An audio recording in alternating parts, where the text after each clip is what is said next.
Halo, di depan gua ada Lenovo IdeaPad Slim 5 yang ditenagain sama AMD Ryzen 7. Enak dibawa-bawa karena tipis, ringan, dan baterainya setelah gua tes bisa sampai 11 jam. Ditambah, kameranya udah support face recognition buat jadi kunci ketika kita buka si laptopnya. Jadi langsung aja, kita review.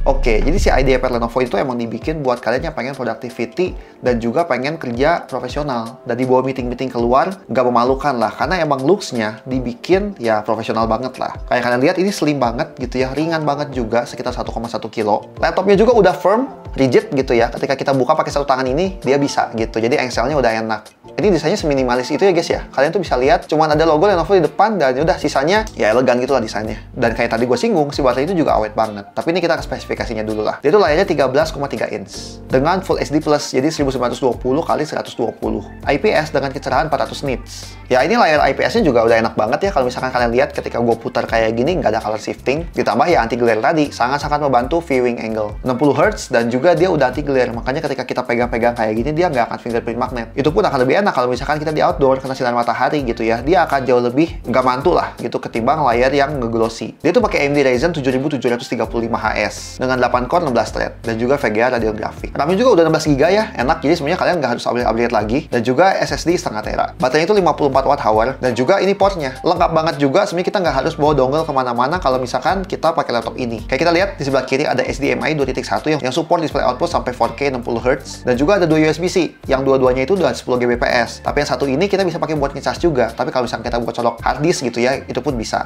Dan juga udah support ke display output. Jadi kalau misalkan kita pengen colok kedua monitor sekaligus gitu ya, yang satu lewat HDMI, yang satu lewat Type-C-nya, bisa. Dan juga audio combo jack 3,5 mm.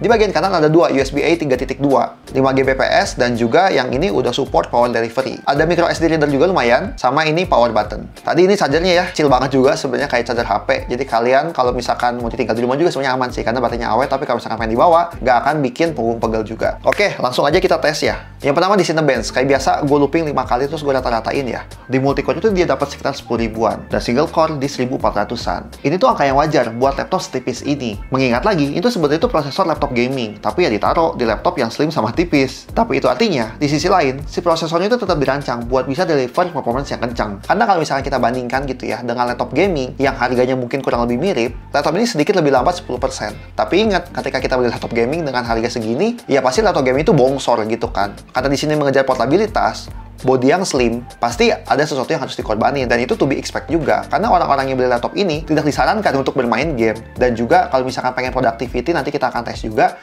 sebenarnya masih bisa. Tapi ya emang tujuan utamanya untuk bisnis profesional, ataupun kalian yang productivity light gitu ya, kayak cuma ngedesain atau sekolah, kuliah awal, itu masih oke. Di stress test juga masih lulus dengan skor 98,5%, dengan best loop score sekitar 2300-an skor gitu. Ini artinya dia tetap bisa coolernya nahan stabil untuk frame per second-nya gitu, jadi nggak akan banyak throttling lah. Ini mesin test, kayak biasa animasi kok bisa ini, gue akan melakukan final render sama 5 kali dan gue rata-ratakan. Dari skornya kita dapat 4 menit 24 detik untuk menyelesaikan render animasi. Again, ini kayak data Cinebench tadi gitu. Kalau dibandingkan dengan laptop gaming, ya udah jelas ini jauh lebih kalah. Tapi ini juga angka yang cukup oke ya. Kalau misalkan kita ingat dulu beberapa laptop yang sempat gua review, ini nggak kalah kok gitu. Dan kalau misalkan kalian kepaksa banget nih harus ngedit video animasi yang kayak kok bisa kayak gitu karena lagi urgent, karena lagi di luar, itu masih bisa. Walaupun ya emang gua nggak sarankan menggunakan laptop ini untuk pekerjaan yang berat seperti itu setiap saat. Tapi ya intinya masih capable. Kayak tadi gua bilang, gua nggak rekomen kalian beli laptop ini untuk main game. Karena emang coolernya pun tidak dirancang untuk itu. Tapi ya udah, misalkan kita paksain nih main game Cyberpunk gitu ya. Ya tetap bisa main, tapi ini di low setting dan juga pakai Fidelity FX ya. Dapat sekitar 37 frame per second.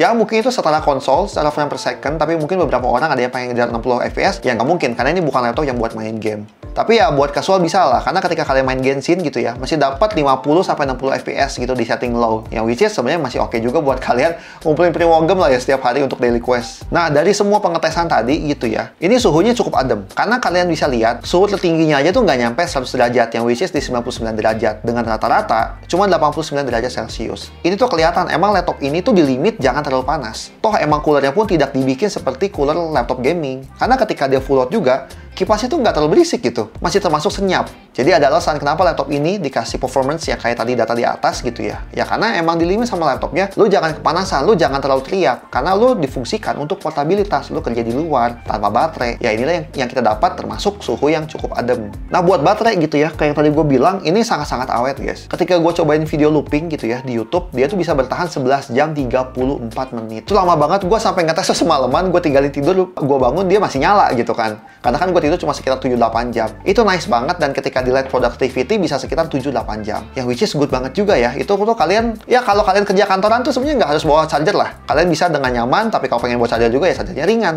gitu. Ini SSD-nya gitu ya. Ini udah hampir menyaingi SSD Gen 4 gitu, yang biasanya kan mereka di angka 6 ribuan ya. Ini udah menyentuh hampir ke angka 5 ribuan gitu ya, megabyte per second, yang which is sebenarnya good juga, sangat-sangat cukup untuk laptop kayak gini. Toh kita kan paling sering juga dia akan pakai cuma buat transfer data sama buat buka aplikasi ya, bukan buat main game yang loading time-nya yang harus kita pertimbangkan banget gitu. Jadi speed kayak gini sebenarnya sudah sangat tumpah-tumpah. Terus ini webcamnya, dia udah Full HD, dan kayak tadi gue singgung, dia udah support. Karena nggak semua laptop support buat si Windows Hello-nya itu pakein dia sebagai face recognition untuk login. Tapi ya kali ini bisa. Jadi enak banget, layaknya HP gitu loh. Jadi enak ketika kita buka, dia akan, nah ada merah-merah dikit ya, dia tuh kayak ngebaca, tapi itu singkat banget, terus ya udah kita langsung login. Dan juga ada shutter lock ya buat si webcamnya. Tinggal di slide tutup kayak gini, dan kameranya akan mati. Speakernya, serius, gue bisa bilang gue suka karakternya.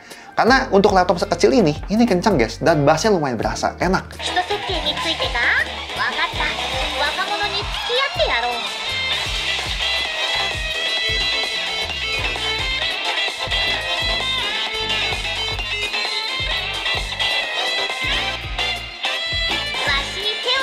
Jadi tuh kalau kalian lihat, ini tuh si speakernya tuh menghadap ke bawah ya.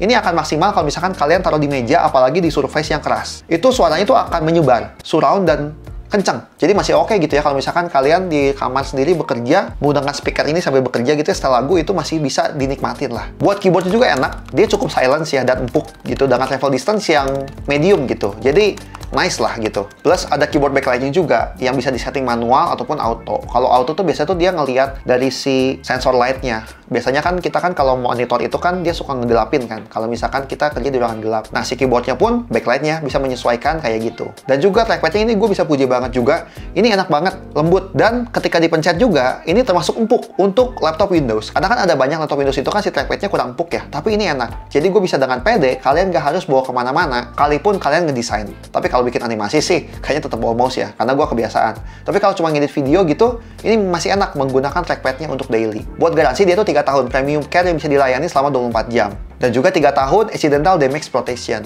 Intinya kalau misalkan ada kesalahan yang nggak sengaja sama kita gitu ya, itu bisa diklaim 100% di cover sama si Lenovo-nya. Dan itu bisa diklaim lebih dari 1 kali. Jadi enak ya, amit-amit ketuman air, klaim, ketuman air, klaim lagi gitu. Cuman ya janganlah. Tapi itu bisa kalau misalkan kita melakukan kesalahan lebih dari 1 kali. Kesimpulan, gimana buat laptop ini? Ya udah jelas lah, laptop ini jangan dipakai buat gaming. Kalau misalkan kalian pekerja profesional gitu ya, udah bekerja, sering meeting, sering pergi ke luar negeri, dan tidak pengen punggung kalian sakit, laptop ini bisa jadi pilihan. Enak, ringan banget dibawa kemana-mana tanpa charger gitu ya. Bisa dipakai dimanapun, ketika buka dia langsung nyala, langsung face recognition, langsung login. Jadi enak banget dan terlihat juga sangat profesional ya. Dari bodinya dia nggak banyak logo aneh-aneh, cuma Lenovo di tengah, berasa premium banget gitu. Dan tadi kalau misalkan kepaksa banget harus edit video ataupun animasi, masih bisa. Nge-game juga sebenarnya bisa, tapi disarankan ya game-game kayak Genshin ataupun game-game kasual lah, baru nyamannya. Ya udah, gimana pendapat kalian? Ini juga jadi menarik banget sih. Baterainya sih the best banget, serius.